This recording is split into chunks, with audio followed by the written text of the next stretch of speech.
Bye. Hello, everyone. Today, we are going to discuss Semester 5 Artificial Intelligence and Data Science Engineering. Thank you, Professor Ananya. This subject is the backbone of computer science and helps students connect theory with real-world electronics. Let's start today's episode.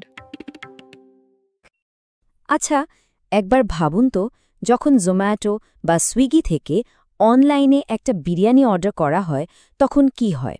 আমরা শুধু অ্যাপটা খুলি, menu দেখি আর পছন্দের আইটেমে click করে order place করে দিই। বাস, এর পেছনের রান্নাঘর বা ডেলিভারি সিস্টেম নিয়ে কিন্তু আমাদের একটুও ভাবতে হয় না।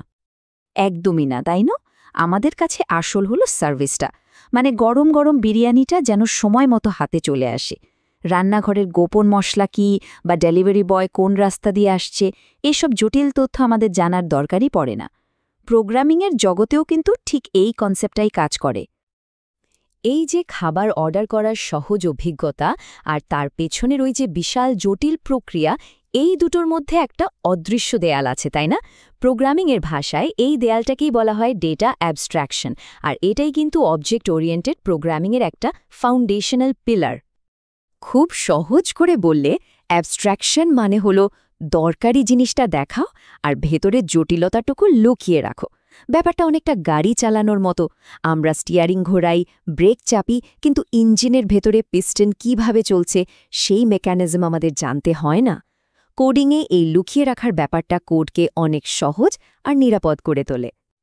ওই রেস্তোরাঁর উদাহরণটাতেই ফিরে আসি। ভাবুন তো, রেস্তোরাঁর রান্নাঘর আর বসার জায়গার মধ্যে একটা দেয়াল আছে। দেয়ালের বাইরে, মানে আমাদের দিকে আছে মেনু কার্ডটা, যেটা হলো পাবলিক ইন্টারফেস। এটা খুব সহজ আর সবাই ব্যবহার করতে পারে। আর দেয়ালের ওপারে আছে রান্নাঘর, মানে প্রাইভেট অংশটা, যেখানে আসল রেসিপি আর রান্নার জটিল কাজটা চলছে, যেটা আমাদের থেকে লুকানো। কোডেও ঠিক এভাবেই পাবলিক আর প্রাইভেট অংশকে আলাদা করে রাখা হয়। বেশ, তাহলে কোডিংয়ের দুনিয়ায় এই দেয়াল বা ম্যাজিক বক্সগুলো তৈরি হয় কিভাবে? এখানেই এন্ট্রি নিচ্ছে আমাদের হিরো ক্লাস।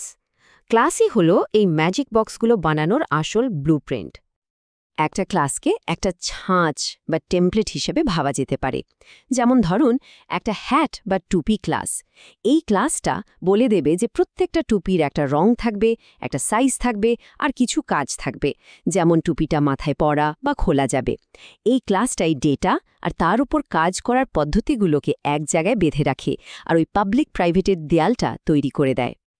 এই হ্যাট ক্লাসের উদাহরণটা দেখুন। এর কিছু প্রাইভেট ডেটা আছে, যেমন কালার বা সাইজ। এগুলো হলো রান্নাঘরের ওই গোপন উপাদানগুলোর মতো। আবার কিছু পাবলিক মেথড বা অপারেশন আছে, যেমন চেঞ্জ ওনার বা পোট হ্যাট অন।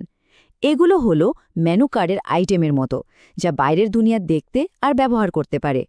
এই সব প্রাইভেট ডেটাগুলো মিলেই একটা অবজেক্টের নির্দিষ্ট সময়ের অবস্থাকে বোঝায়, যাকে আমরা বলি কংক্রিট স্টেট। ক্লাস কিন্তু খুব দায়িত্বশীল। সে তার ভেতরের ডেটাকে সুরক্ষিত রাখার জন্য কিছু নিয়মকানুন মেনে চলে। এই নিয়মগুলোকে বলা হয় কংক্রিট ইনভ্যারিয়েন্ট। যেমন আমাদের হ্যাট ক্লাস একটা নিয়ম রাখতে পারে যে টুপির সাইজ কখনোই 0 বা নেগেটিভ হতে পারবে না। ক্লাস নিজেই এই নিয়মটা এনফোর্স করে, যাতে কোনো অবাস্তব ডেটা তৈরি না হতে পারে।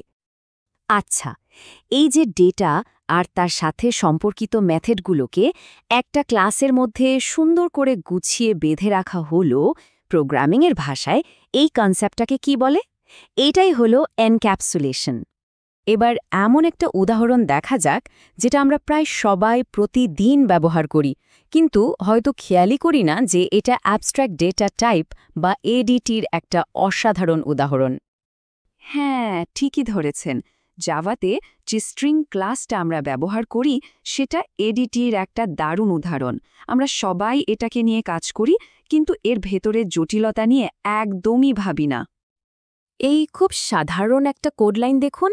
এখানে একটা টেক্সট বা স্ট্রিংয়ের সাথে একটা সংখ্যা নম ফ্রুট যোগ করা হচ্ছে, কিন্তু এটা কিভাবে কাজ করছে? এটা কিন্তু ভাবার মতো একটা ব্যাপার, তাই না? এই প্লাস অপারেটরটা কি করে বুঝল যে একটা টেক্সট আর একটা সংখ্যাকে পাশাপাশি জুড়তে হবে, তাদের মধ্যে গাণিতিক যোগ করলে চলবে না? এর পেছনের আসল জাদুটা কিন্তু স্ট্রিং ক্লাস নিজেই করে। এখানেই তো স্ট্রিং এডিটির আসল মজা। এটা আমাদের একটা খুব সহজ মেনু বা ইন্টারফেস দেয়, যেমন টেক্সটকে বড় হাতের করার জন্য .2 আপার কেস বা দুটো টেক্সট জোড়ার জন্য প্লাস অপারেটর। কিন্তু এর ভেতরে যে একটা ক্যারেক্টার অ্যারে আছে বা সংখ্যাকে টেক্সটে কনভার্ট করার মতো জটিল কাজগুলো হচ্ছে, সেই সব কিছুই আমাদের থেকে লুকিয়ে রাখে। আমরা শুধু কি করতে চাই সেটা বলি, কিভাবে হচ্ছে তা নিয়ে ভাবতে হয় না। অনেক সময় আমাদের একটা পুরো অবজেক্টকে প্রিন্ট করতে হয়, তখন টু স্ট্রিং মেথডটা কাজে আসে। এই মেথডটা অবজেক্টের ভেতরের সব জটিল ডেটাকে নিয়ে সেটাকে একটা সহজ, পড়া যায় এমন টেক্সট হিসেবে আমাদের দেখায়। ভেতরের এই জটিল স্টেটকে বাইরের একটা সহজ রূপে প্রকাশ করার যে প্রক্রিয়া, তাকেই বলা হয় অ্যাবস্ট্রাকশন ফাংশন। তো এতক্ষণ ধরে যে গুরুত্বপূর্ণ বিষয়গুলো নিয়ে আলোচনা হলো, সেগুলো সহজে মনে রাখার জন্য একটা ছোট্ট ট্রিক দেখে নেওয়া যাক। এইডিটির মূল মন্ত্রটা মনে রাখার জন্য CIA এই শব্দটা ব্যবহার করা যেতে পারে। C ফর ক্লাস, যেটা হলো অবজেক্টের ব্লুপ্রিন্ট। I ফর ইন্টারফেস, মানে পাবলিক মেনু, যেটা সবাই ব্যবহার করে। আর A ফর অ্যাবস্ট্রাকশন, মানে ভেতরের লুকানো রান্নাঘর বা জটিল প্রক্রিয়া। CIA, simple. চলুন তাহলে আমাদের আলোচনার একেবারে শেষ পর্যায়ে চলে এসেছি। যা কিছু শেখা হলো তা একবার চট করে দেখে নেওয়া যাক আর বুঝে নেওয়া যাক যে এই জ্ঞানটা আমাদের কেরিয়ারে কতটা কাজে লাগবে। তাহলে আজকের আলোচনার মূল টেকওয়ে কি? প্রথমত, অ্যাবস্ট্রাকশন মানে হলো কি আর কিভাবে এই দুটোর মধ্যে একটা স্পষ্ট ভাগ তৈরি করা। দ্বিতীয়ত, ক্লাস হলো সেই দেয়াল যা ডেটাকে সুরক্ষিত রাখে আর বাইরে সার্ভিস দেয়। আর তৃতীয়ত, স্ট্রিং ক্লাস হলো এর জলজন্ত উদাহরণ, যা আমরা রোজকার কোডিংয়ে ব্যবহার করি। কিন্তু প্রশ্ন হলো, এই ধারণাটা শেখা এত জরুরি কেন? কারণ এডিটিতে দক্ষতা আনার মানে হলো বড় বড় সিস্টেমের জন্য ছোট ছোট, নির্ভরযোগ্য আর স্বাধীন ব্ল্যাক বক্স কম্পোনেন্ট তৈরি করার ক্ষমতা অর্জন করা। আজকের দিনের বড় বড় AI বা ডেটা সায়েন্সের সিস্টেমগুলো কিন্তু ঠিক এই রকমই ছোট ছোট বিল্ডিং ব্লক দিয়ে তৈরি হয়। এই স্কিলটা শুধু একাডেমিক নয়, এটা প্রফেশনাল লাইফের জন্যও অত্যন্ত জরুরি। যখন একটা বড় টিমে কাজ করতে হবে, তখন এই ধারণাটা কোডকে অনেক বেশি ম্যানেজেবল করে তোলে। এর ফলে এমন সফটওয়্যার তৈরি করা সম্ভব হয় যা মজবুত, নির্ভরযোগ্য আর ভবিষ্যতের জন্য প্রস্তুত। তাহলে এখন যখন এই ম্যাজিক বক্স তৈরির রহস্যটা সবার জানা হয়ে গেল, আসল প্রশ্নটা হলো, এই জ্ঞানকে কাজে লাগিয়ে আমরা ভবিষ্যতে কোন কোন অসাধারণ জিনিস তৈরি করতে চলেছি? আকাশটাই তো একমাত্র সীমানা।